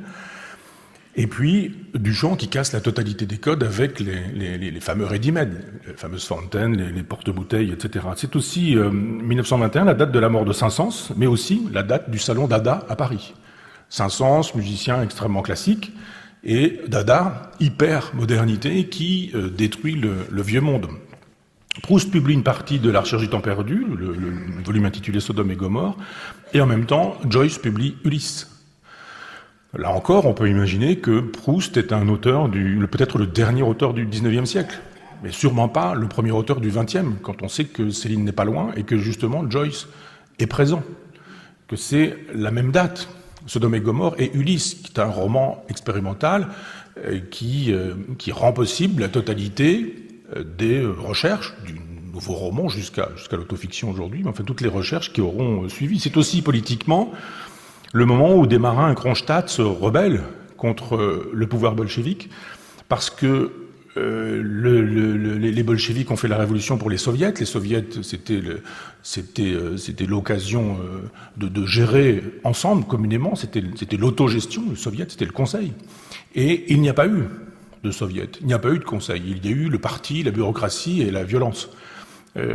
C'est en même temps, cette année-là, l'année de la prise du pouvoir du Parti national-socialiste par Adolf Hitler. Le bolchevisme est triomphant, mais c'est aussi le moment de la nouvelle économie politique, c'est-à-dire le moment où on aurait dû comprendre que le marxisme, le léninisme, ça ne marchait pas, puisque d'un seul coup, on est capable, d'un même moment du moins, on est capable de dire du capitalisme que c'est une catastrophe, et en même temps de demander au capitalisme qu'il sauve le bolchevisme, puisque les Américains aident l'Union soviétique pour qu'elle puisse, l'Union soviétique marxiste-léniniste, pour qu'elle puisse tenir le coup. C'est l'année où on condamne Sacco et Vanzetti, mais c'est aussi l'année où quelqu'un défend Sacco et Vanzetti, un anarchiste qui s'appelle Benito Mussolini et dont on connaît la carrière qui suit. 1921, c'est la date de publication chez le même Freud de Psychologie des masses et Analyse du moi, et en même temps de Rêve et télépathie. C'est un texte extrêmement intéressant que ce texte politique, qui est d'actualité, plus que jamais d'actualité. Et il a un neveu, un petit-neveu Bernays, qui a écrit un livre sur la propagande que Goebbels avait lu, Propaganda, et qui est un livre terrible pour comprendre notre modernité. Et il y a dans cet ouvrage-là une pensée de ce que sont les mouvements de masse, de ce que seront les mouvements de masse au XXe siècle, et aujourd'hui également, et en même temps, Rêve et télépathie, qui est une façon pour Freud de rester accroché au spiritisme d'Alan Kardec du XIXe siècle, des tables qui tournent et des esprits qui communiquent. C'est donc, avec ces quelques exemples, C'est donc un monde qui s'effondre, 1921, et un autre monde qui advient. Et c'est 14-18, on aura l'occasion de revenir évidemment sur 14-18 au moment on parlera du volet suivant, décadence, mais 14-18 est un grand moment de nihilisme, un grand mouvement pourvoyeur de nihilisme. C'est le nihilisme qui produit 14-18, mais 14-18 produit aussi le nihilisme. C'est un nihilisme qui entretient le nihilisme, et le nihilisme, c'est la fin des valeurs. C'est la disparition de tout sens. Et ce nihilisme-là, il est signifié dans les années qui suivent, et on verra, je développerai tout ça par la suite, mais comment Zara, Dada, le dadaïsme, comment le surréalisme, le futurisme, comment la destruction idéologique va suivre cette destruction qui a été la Première Guerre mondiale. Je suis d'une certaine manière l'enfant de ce temps, et c'est assez singulier d'imaginer que quand on a un grand-père qui a fait la guerre 14-18, et c'est mon cas, on se dit que finalement on était à la merci, que ma potentialité était à la merci d'un éclat d'obus. Il y en a eu des centaines de milliers, des dizaines de milliers, des millions sur les champs de bataille qui faisaient que quelqu'un pouvait disparaître en un rien de temps, et il y en a eu des millions, et que donc effectivement ce soldat de la guerre 14 aurait pu ne pas avoir mon père, et j'aurais pu ne pas être non plus pour celle que Newton nous apprend ou nous enseigne. Il ne nie pas Dieu, mais sa pensée fait l'économie de Dieu. Donc c'est une façon de s'arracher aux représentations judéo-chrétiennes pour dire qu'il faut penser le réel, penser la vérité, penser la réalité la plus immanente. Newton pense le cosmos et il y place les hommes en comprenant que les astres obéissent au-delà de la nature et que les hommes obéissent pareillement aux mêmes lois de la nature. Alors on peut appeler l'attraction universelle Dieu, c'est un peu ce que va faire Fourier un petit peu plus tard, Charles Fourier, mais on voit bien que ça n'a plus grand-chose à voir avec le Dieu chrétien qui est jaloux, méchant, vengeur, qui récompense, qui dit le bien, qui dit le mal, et ce genre de choses. Si Dieu existe, alors il est la force qui rend possible les formes, ou qui rend possible la forme du monde. Newton met le cosmos en formule et d'une certaine manière Dom Pérignon en bouteille.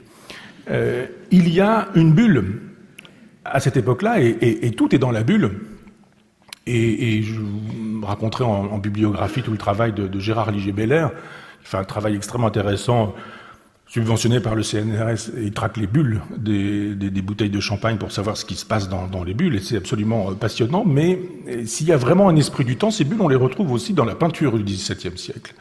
Et il y a une tradition de vanité. Il y a eu une époque une très belle exposition qui avait été faite par Alain Tapier au musée de Caen sur les vanités. Et moi, je me souviens que c'est Paul Claudel qui m'a appris à lire les vanités, parce qu'il y a quelques pages magnifiques de Paul Claudel sur les vanités. Et vous avez toujours dans les vanités des mouches ou des fruits avec une tavelure, des pétales fanés, un couteau en déséquilibre juste au bord. Regardez dans les vanités, vous avez souvent des couteaux à demi dans le vide. Ils sont là prêts à basculer, prêts à tomber, comme une vie est prête aussi à basculer ou à tomber. Vous avez des fumées, des gens qui fument, des scènes de tabagie, comme on disait à l'époque, des sabliers, parce que la fumée est évanescente, elle aussi, comme une vie, des sabliers qui sont renversés, des pendules en mouvement ou des montres qui sont posées sur des beaux tapis, la beauté du monde, et en même temps le temps qui passe, des verres qui sont finement ciselés, donc extrêmement fragiles, ou alors des coupes ébréchées, des crânes, bien sûr, et puis aussi des textes qu'on appelle des phylactères. La bande dessinée a récupéré cette expression-là. La bulle dans laquelle vous avez un texte est un phylactère, et ce sont des phylactères dans lesquels on trouve ce texte homo bulla. L'homme est une bulle. C'est-à-dire que, on le voit bien, les bulles sont pas faites pour durer, elles sont faites pour être évanescentes, elles sont faites pour exploser. Et quand elles explosent, elles libèrent quelque chose, saveur. Vous avez peut-être, moi je me souviens de ma mère qui m'offrait, qui mettait du myrrhe dans un verre avec de l'eau pour qu'avec la clé on puisse faire des bulles.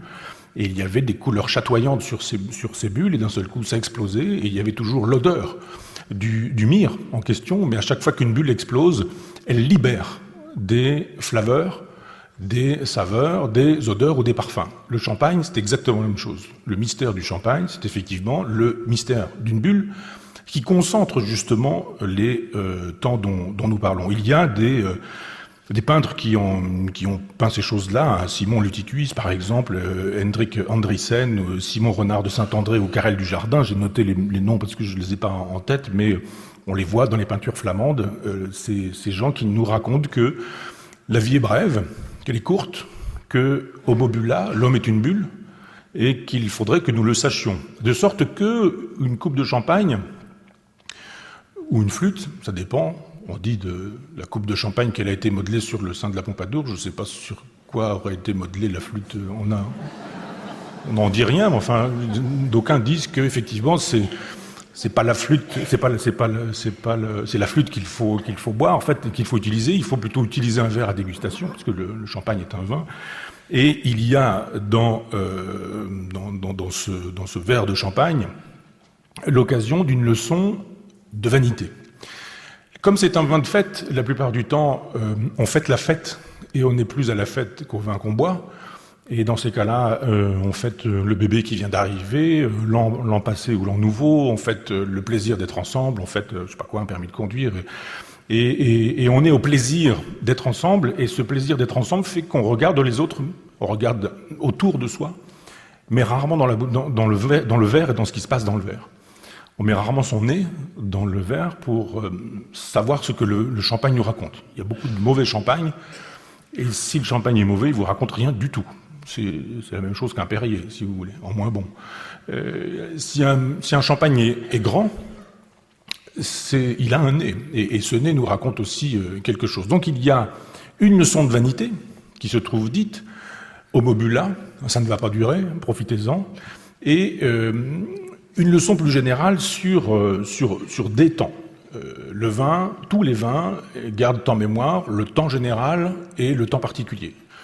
J'appelle le temps général le temps de l'histoire et le temps particulier le temps de chaque subjectivité ou de chaque individualité. On se retrouve donc avec ses amis à ouvrir quelques grands flacons et Michel Guillard est stomatologue en dehors de ses immenses compétences en œnologie, et Michel a toujours des chiffres à nous donner, et il nous parle de la bouche, des récepteurs et ce genre de choses, et je lui dis souvent que ce ne sont pas les gynécologues qui sont les mieux placés pour nous parler d'amour, et que c'est la même chose, c'est pas forcément le stomatologue qui nous dit les meilleures choses pour que nous puissions goûter. Et pourtant, il nous dit ce jour-là des choses extrêmement intéressantes. Il nous dit qu'il y a 200 000 connexions nerveuses pour la somesthésie. La somesthésie est un sens dont on ne parle pas beaucoup, et c'est le sens de la sensibilité du corps. C'est ce qui gère notre présence au monde, si vous voulez. C'est-à-dire que quand vous rentrez dans une pièce chaude alors qu'il fait froid dehors, eh bien, il y a en vous tout un système qui va faire de telle sorte que votre corps va prendre en considération les changements de température, et donc les modalités de votre présence au monde sont gérées par ce sens qui est, ou par cette sensation qui est la somesthésie. 200 000 connexions, nous dit Michel. 100 000 pour l'audition, 50 000 pour l'olfaction et 10 000 pour le goût. C'est-à-dire que l'hominisation a produit un effet tout à fait particulier, c'est-à-dire que tout est fait, ou tout dans l'humanité a fait que nous sommes devenus des gens qui savent voir, mais qui ne savent plus sentir. Il y a des analyses intéressantes de Freud sur ce sujet-là, qui nous dit que les hommes ont été des quadrupèdes qui sentaient, avant que d'être hommes, nous étions des quadrupèdes qui sentions, et on avait du flair. Et on entendait bien, mais on voyait mal. Et il y a eu un moment donné où l'hominisation a fait que le quadrupède est devenu bipède. Il a donc libéré les bras. Il a donc pu devenir un homo faber, un homme qui a fabriqué. Et en même temps, il a été obligé de lever la tête, ce qui a rendu possible le cerveau. C'est une lecture, c'est une lecture assez 19e, mais elle est intéressante. Et à partir de ce moment-là, nous avons gagné avec le sens de la vision, mais nous avons perdu avec les sens de l'olfaction, avec les sens de l'audition. On entend moins bien, on sent moins bien, mais on voit beaucoup mieux. De sorte que quand nous goûtons un vin, eh bien, nous sommes plus informés par ce que nous voyons que par ce que nous allons goûter réellement. Nous sommes trahis par nos sens. Les yeux font l'essentiel du travail, et cette hominisation, le processus d'hominisation a fait que nous sommes détachés du réel concret pour jouir, pour apprécier en fait les images que nous nous faisons de ce réel-là. Et voyez comment nous retrouvons l'opposition entre les réalistes et les nominalistes. Ceux qui ont cru effectivement que le monde ne servait qu'à produire des idées qui étaient plus vraies que le monde ont gagné, de sorte que quand nous goûtons un vin, la plupart du temps, on est loin de la réalité nominaliste de ce vin, et on arrive avec des préjugés, avec des a priori culturels. Vous savez ce qu'on vous sert. C'est un vin blanc, c'est un vin rouge. Vous voyez la forme de la bouteille, vous savez si c'est un Bourgogne ou si c'est un Bordeaux.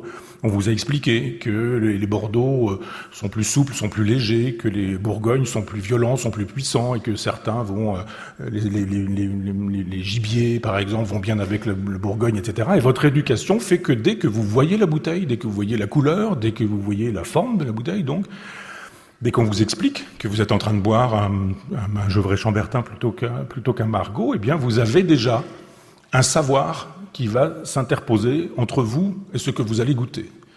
C'est-à-dire que si on vous sert un Bourgogne à partir d'une bouteille de Bordeaux, c'est-à-dire si on a transvasé du Bordeaux dans du Bourgogne ou du Bourgogne dans du Bordeaux, et qu'on vous verse le vin, vous allez parler l'étiquette plutôt que ce qu'il y aura dans la bouteille. Vous avez une culture qui vous empêche de saisir la réalité du monde, et ça marche pour le vin comme pour beaucoup d'autres choses. Richard Geoffroy, qui est donc le patron, qui lui est extrêmement silencieux, donne la parole à son maître de chai, qui est Benoît Guèze. Il se fait que je découvre à cette occasion que Benoît Guèze est originaire de Caen et que j'ai eu l'un de ses frères comme élève quand j'étais prof de philo dans un lycée technique à Caen. Et donc on venait pour un champagne 1921, ce sont des flacons patrimoniaux. Il y en a très peu, quelques-uns qui sont là ont été rachetés dans une collection américaine, et donc il en reste 4 ou 5. Et donc nous sommes convenus ce jour-là de déguster des Moët & Chandon 21 plutôt que des Dom Pérignon. Et en fait, une dégustation m'a été proposée qui était une autobiographie. Et Benoît, qui savait 2 ou 3 choses dans ma vie, enfin des choses qui sont un petit peu publiques, m'a dit qu'on allait commencer par un 2006, création de l'Université populaire du goût à Argentan, puis 2002, création de l'Université populaire de Caen, 1983, mon entrée dans l'éducation nationale, 1959, mon année de naissance, et enfin 1921, l'année de naissance de mon père. Je vais vous passer les détails, j'ai pris des notes, je vais vous passer les détails des fiches que chacun a pu prendre. Mais je voudrais que ce soit l'occasion, cette dégustation, d'une leçon d'ontologie concrète. J'ai eu l'occasion de dire ce qu'était l'ontologie à plusieurs reprises, mais je le redis, je parlais tout à l'heure de la pomme. Il n'y a pas de pomme sur cette table, il n'y a pas de visible, mais si je vous parle d'une pomme, vous avez l'idée de la pomme, eh bien quiconque a le souci des idées, ce souci de l'idée, c'est-à-dire l'objet sans sa forme, sans sa couleur, sans son, etc., s'occupe donc d'ontologie. Eh bien, l'ontologie, elle est la plupart du temps faite pour penser des idées. Moi, ce que je propose, c'est une ontologie matérialiste. C'est le sous-titre de Cosmos, et c'est d'ontologie matérialiste, c'est-à-dire une proposition de l'être des choses en tant que ces choses sont réelles et concrètes, et pas idéales ou idéalisées ou conceptuelles. Cette séance, je voudrais la construire sur 3 temps, puisque je suis un occidental, et que je souscris moi aussi au passé, au présent et au futur. Donc, un premier temps qui est le passé du vin, et qui va de ses conditions de possibilité à son être, c'est-à-dire qu'est-ce qui va rendre possible un jour ce vin, et qu'est-ce qui fait qu'un jour il est. Le présent du vin, de l'être là, c'est aussi un concept issu de l'allemand d'une certaine manière, le fameux Dasein d'Heidegger, qu'on traduit par être là, ce qui est immédiatement dans sa pure présence. Le concept était un peu barbare, mais il est intéressant, de l'être là, donc du vin à sa disparition. Et puis le futur du vin, c'est-à-dire de ses métamorphoses, de ce qu'il devient quand on le met en bouteille, jusqu'à sa mort, sa disparition. Sa mort, c'est aussi bien la mort dans la bouteille parce qu'il est épuisé, parce qu'il n'a pas tenu le coup, et on verra pourquoi, comment, etc. Ou alors parce qu'on l'ingère et qu'il disparaît. D'une certaine manière, la vie d'un vivant, c'est toujours la vie d'un vivant, et le vin, c'est vivant. Et toutes les vies se résument à peu près de la même manière, le schéma est à peu près le même tout le temps. Nous allons toujours du potentiel à la néantisation, en passant par des degrés d'être. L'être potentiel, que nous avons été, des milliards de spermatozoïdes et un seul qui rend possible l'être que nous sommes un jour. Et puis cette disparition et cette néantisation de l'être qui a été, en passant par des degrés d'être qui conduisent justement de la naissance à la mort, pour aller vite. Eh bien ça marche pour les hommes, ça marche pour les animaux, pour les humains bien sûr, ça marche pour les animaux et ça marche pour le vivant. Ça marche pour une paramécie, ça marche pour une plante. Mais ça marche aussi pour des choses qui vieillissent également, mais qu'on ne voit pas vieillir. Les montagnes, les fleuves, et les géologues ou les géographes savent comment vieillissent les montagnes, comment vieillissent les fleuves, comment vieillissent les paysages. Premier temps, donc, le passé. Il y a dans le vin, évidemment, un passé géologique. Et on a fait de la géologie en classe, tous plus ou moins. Et c'est pas forcément passionnant d'apprendre la géologie quand on apprend juste des périodes jurassiques, crétacées ou ce genre de choses, ou des noms un peu barbares. Parce qu'on parle de millions d'années, on voit pas ce qui distingue 100 millions d'années de 500 millions d'années. Et la géologie est une discipline qui supposerait que nous puissions nous déplacer facilement mentalement dans le temps et dans l'espace. Et c'est rarement le cas au moment où on s'occupe véritablement de géologie. Or, la géologie est passionnante. J'ai coutume de dire que la géologie rend possible la géographie, qui rend possible l'histoire, qui rend possible ensuite la philosophie, parce que on ne pense pas de la même manière sur le granit ou sur le calcaire, pour aller vite. Mais il faudrait développer. Il y a une formation de la nature, il y a des sols et des sous-sols qui ont été formés aussi et qui ont eux aussi obéi à des temps. Et ces temps sont concentrés dans le vin que nous buvons. Il y a eu des roches volcaniques qui se sont constituées après le refroidissement, et ça donne du granit. Et là où il y a du granit, le vin n'est pas le même que là où il y a du calcaire. Il y a eu des roches sédimentaires qui, elles, se sont produites avec les dépôts de fossiles. Il y a eu la mer, et la mer a disparu. Les animaux dans la mer se sont décomposés, ont constitué des dépôts de fossiles qui eux-mêmes ont subi l'érosion ensuite avec le temps et avec le vent. Et là, on a du calcaire, du grès, du galet, les argiles, les marnes et les graves, et puis les roches métamorphiques qui, elles, ont été structurées par la pression sur ces deux types de roches. Il y a eu des pressions terribles qui ont généré les schistes ou les gneiss. Eh bien, quand on boit un vin, et on le sait, on boit ce temps géologique. On boit ce temps de la pierre, on boit les atomes de la pierre. Et si vous goûtez à Lacrima Christi, par exemple, qui est élaboré sur les pentes de l'Etna, eh bien, vous aurez le goût du volcan dans la bouche quand vous aurez goûté ces vins-là, ou quand vous aurez goûté d'autres vins, des sauternes, par exemple, ou des barsacs, ou des vins liquoreux de Hongrie, le Tokaj par exemple, eh bien vous aurez la fameuse pourriture noble que vous retrouverez dans la bouche comme un goût de champignon qui sera là, présent aussi, parce que les vins concentrent les temps qui les ont rendus possibles. Il y a donc un passé de la terre aussi, et la terre, ce sont les forêts primitives qui sont arrivées ensuite et qui se sont trouvées fondues sur elles-mêmes, qui se sont effondrées sur elles-mêmes, et il y a eu une stratification de cadavres d'animaux pendant des siècles, de pourrissement des feuilles, saison après saison, et ce pendant des millions d'années, les déjections des animaux, les fouissements de milliards de lombrics pendant des temps immémoriaux, et tout ça constitue un humus. Et j'ai eu la chance d'être il y a quelque temps dans la forêt amazonienne, et vous avez l'odeur de la forêt amazonienne qui est l'odeur de la perpétuelle décomposition qui rend possible la vie, ce parfum de début d'humanité qu'on peut sentir dans la forêt amazonienne. Il y a eu évidemment les inondations sans fin et les déluges. Et il n'y a pas par hasard l'épopée de Gilgamesh ou le déluge de Noé dans l'Ancien Testament. Les hommes ont gardé la mémoire de ces temps où la pluie était permanente. Il y a eu les réchauffements, il y a eu les glaciations, enfin toutes ces choses qui ont cassé des atomes, qui ont brisé des atomes, qui les ont associés, dissociés, composés, décomposés, recomposés pour fabriquer une matière noble.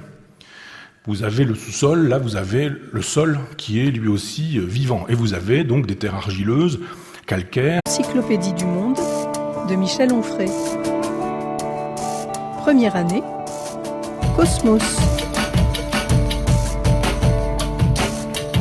Aujourd'hui, les formes liquides du temps.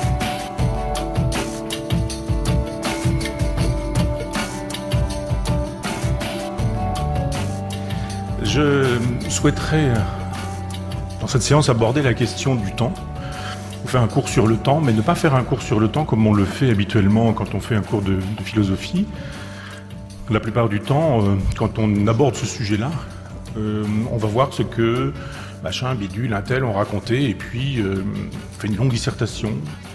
La plupart du temps, on reprend ce que le philosophe a dit, on essaie d'expliquer ce qu'est l'essence du temps ou l'idée du temps. Et d'une certaine manière, on a parfois expliqué ce qu'était l'essence ou l'idée du temps, mais on n'a pas expliqué ce qu'était le temps réellement, véritablement. Il existe au Moyen-Âge un moment philosophique extrêmement important qui oppose des réalistes et des nominalistes. C'est un faux ami, le mot réaliste, parce que le réaliste n'est pas réaliste du tout. Le réaliste, c'est celui qui pense que les idées seules sont réelles. Et le nominaliste, c'est celui qui sait que seul est réel le réel. Et ça fait deux mondes. Ceux qui pensent que l'idée est plus vraie que le monde que l'idée est censée dire. L'idée est plus vraie parce que le concept est plus vrai. Vous voyez, on a Platon, on a le christianisme, on a le kantisme, enfin on a toute la philosophie occidentale traditionnelle qui nous dit l'idée est plus vraie que le monde. L'idée qui dit le monde est plus juste et plus vraie, plus adéquate que le monde lui-même. Et puis ceux qu'on a appelés les nominalistes, qui eux disent non, le mot n'est pas une chose. Le mot est là pour dire une chose, mais ça n'est qu'un mot. Le mot ne recouvre rien d'autre qu'un caractère d'ustensilité, je dirais. C'est utile, ça sert à dire. Si je dis une pomme, je présentifie la pomme en son absence. Mais le mot pomme n'existe pas en dehors de ce mot qui dit la chose. On prête à Spinoza cette phrase qu'il n'a jamais dite. Il aurait dit le concept de chien n'aboie pas. Et de fait, le chien aboie, le concept de chien n'aboie pas.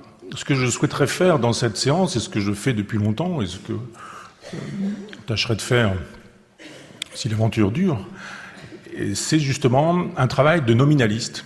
C'est un travail empirique. C'est un travail anti-platonicien en ce sens, parce que je pense que le réel est plus vrai que les mots qui disent le réel.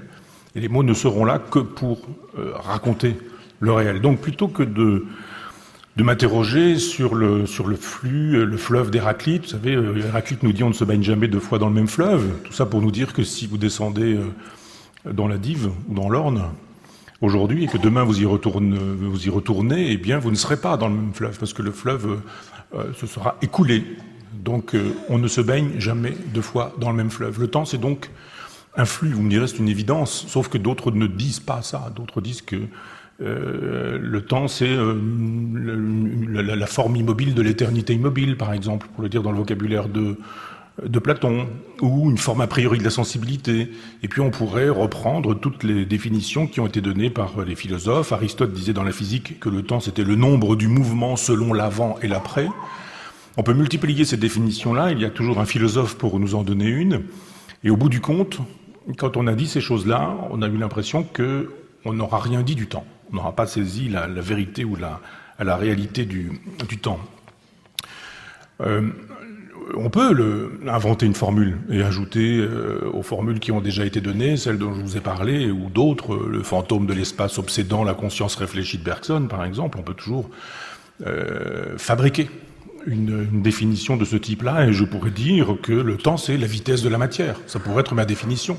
Je peux dire, voilà, le temps, c'est la vitesse de la matière. Qu'est-ce que j'aurais dit? J'aurais ajouté une définition aux définitions, mais pour autant, je n'aurais rien dit de ce qu'il est véritablement, ce temps. Alors que tout le monde le sait. Tout le monde sait ce qu'est le temps, mais à chaque fois qu'on commence à penser le temps d'un seul coup, on ne sait plus ce qu'il est véritablement. D'autant que le temps, nous le pensons dans une configuration qui est absolument occidentale. Tout le monde convient ici, quand on a une formation judéo-chrétienne, à cette idée qu'il y aurait le passé, le présent, le futur, que ce serait distinct, que le passé serait derrière nous, que l'avenir serait devant nous, que le présent serait là où nous sommes. Et Bergson a analysé cette espèce de métaphore spatiale pour dire le temps, pour dire la durée, comme si on avait besoin de l'espace pour dire le temps. Et puis on se dit, ben voilà, le temps passé est mort, le temps futur est à venir, et nous sommes à ce point de jonction qui fait qu'à chaque instant, le temps entre dans le passé, en même temps qu'il entre dans le futur, et on consent à ça. D'autres, en Orient par exemple, ne consentent pas du tout à ça. C'est un temps occidental, celui qui pense qu'il y a une flèche linéaire qui part du passé pour aller vers le futur, alors que d'autres pensent que le temps est répétition.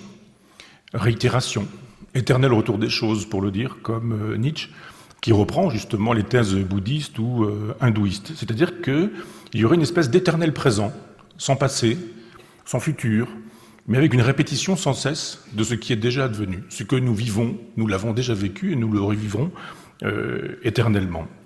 Alors on a beaucoup dit sur le temps que justement il n'existait pas. Il n'y a pas de passé, il n'y a pas de futur non plus, parce que si je vous parle de quelque chose que vous avez fait, ou si je vous parle de quelque chose que vous allez faire, eh bien je le fais dans le présent, et il n'y a donc que du présent. Le futur est une fiction, le passé est une fiction, et la seule et unique réalité, ce serait le présent. Et ce présent ne serait qu'une durée vécue, extrêmement subjective. Il est bien évident que quand vous souffrez, le temps vous paraît long. Quand vous êtes dans la joie, ou dans la jubilation, ou dans l'allégresse, ou dans le bonheur, ça va vite. Et on a tous expérimenté des réveillons qui durent, ou des réveillons qui paraissent rapides. Je vous renvoie à votre expérience ou à l'expérience de chacun. D'autres disent qu'une théorie du temps n'est pas possible ou n'est pas pensable parce qu'elle s'inscrit dans le temps. On pourrait dire que c'est pas parce que quelque chose s'inscrit dans le temps qu'on ne peut tout de même pas le penser. On peut avoir un rapport d'extériorité au temps et voir ce qu'il est et comment il fonctionne. Nous sommes dans une domination platonicienne, pas seulement sur le terrain de la philosophie, mais aussi dans ce que nous sommes, dans ce que nous vivons, avec cette espèce de domination des idées et de l'idéologie qui va avec, cette domination du concept et cette espèce d'effacement du réel. Et on envisage toujours le temps par rapport à l'éternité. On a l'impression que le temps est une espèce de forme dégradée de l'éternité qui serait une forme pure. Il y aurait la pureté de l'éternité et une espèce de dégradation qui donnerait le temps dans lequel nous nous trouvons. D'abord, il faudrait imaginer ce que peut être l'éternité. Et nous ne pensons l'éternité que dans le temps dans lequel nous nous trouvons, puisque nous sommes affligés de cette vitesse dans la matière qui fait que nous sommes ce que nous sommes. Moi, ce qui m'intéresse, c'est plutôt le travail empirique, c'est la recherche empirique. C'est-à-dire, je regarde, je vois, je constate, je prends mes leçons dans le réel, et je pense que le réel est susceptible de produire quelques idées, mais des idées qui sont attachées au réel, pas des idées qui sont dissociées et qui flotteraient dans une espèce de ciel des idées. Il n'est donc pas question pour moi de partir à la recherche du temps perdu, mais de partir à la recherche d'un temps perdu. Vous savez que c'est le titre de l'ouvrage monumental de Marcel Proust, À la recherche du temps perdu. Et c'est donc en bergsonien qu'il aborde les choses. Il y avait un professeur de philosophie qui s'appelait Alphonse Darlu, qui était d'ailleurs un bergsonien, et Proust connaissait bien la pensée de Bergson. Mais donc ce que recherche Proust, c'est le temps perdu. Alors qu'il ne retrouve que des fragments, des morceaux de durée vécue, de subjectivité vécue, qu'il est capable de faire s'étendre. Il y a parfois de très longs